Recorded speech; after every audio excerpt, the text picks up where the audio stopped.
Hi, I'm Marissa Stoller, the City Clerk for the City of Pueblo. Today, I'm here to give you an overview of running for an elected position within the City of Pueblo. General municipal elections are held on the first Tuesday of November during odd number years. There are usually at least 3 City Council seats available, as well as at least 1 seat on the Board of Waterworks and 1 seat on the Civil Service Commission. There may be more depending on the election. I'm going to cover a few questions you might have about registering, filing paperwork, and what your qualifications need to be in order to be considered a candidate for the November ballot. First, let's discuss the requirement for running for office for a position with the City of Pueblo. You must have been a citizen of the United States for the past 5 years. You must have resided in the City of Pueblo for at least 12 consecutive months immediately preceding the election. You must not have been convicted of a felony. A background check will be conducted on all candidates. You must be a resident and registered elector of the district from which you would be elected. This is specific to city councilors running for one of the 4 districts within the city limits. You must not be an employee of the City of Pueblo, and you must not hold any other elective public office. Next, assuming that you meet all those qualifications, you'll need to know what office you'd like to run for. There are 7 seats on City Council, approximately half of which will be open for election each November. City Council has 2 types of positions, an at-large position, which represents the entire City of Pueblo, and a district-specific position.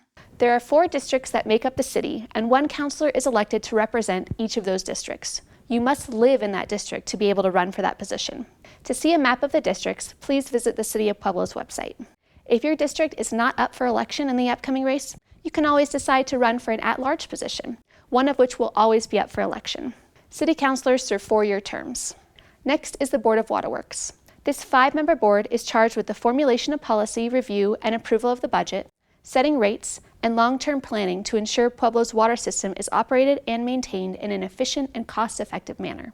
Board members serve staggered 6-year terms. Lastly, the Civil Service Commission is a 3-member board tasked with overseeing the employment and working conditions of the civil servants of the city.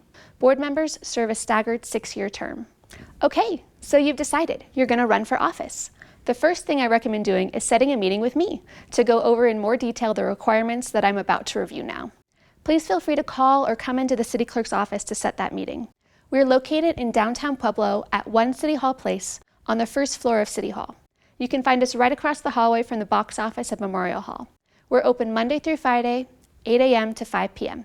You can also call us at 719-553-2669. The first thing you need to do is sign and file a candidate affidavit. This has to be done within 10 days of announcing your intent to run for office or before you announce.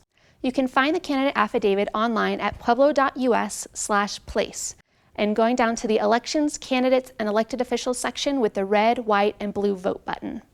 The candidate affidavit is a fairly simple form that will collect information to allow us to run your background check, ensure you're in the correct district or live in the City of Pueblo, and that you're eligible to vote. It will also serve as the point of contact for us to let you know about further steps in the process.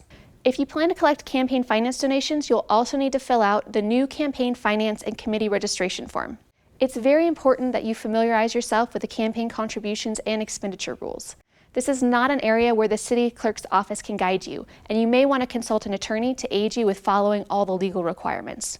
You cannot accept any contributions or make any expenditures for your campaign before registering that committee. Even if you do not plan on collecting campaign contributions, you will need to file a campaign finance report 3 times during the election cycle. First, 21 days before the election, then the Friday before the election, and then 30 days after the election. You will also need to file a major contributor report if you receive $1,000 or more within 30 days immediately preceding the election. This report must be filed within 24 hours of receiving that donation. The other major task you'll have to complete upon running for office is the gathering of nomination petition signatures.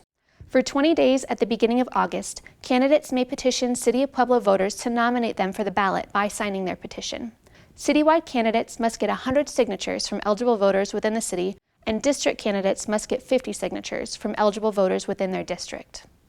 After your signatures are verified, you will sign a form accepting the people's nomination of you for office.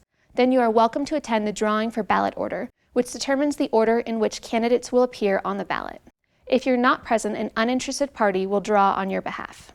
I hope that you found this video helpful if you or someone you know is considering running for an elected position within the City of Pueblo. Thank you.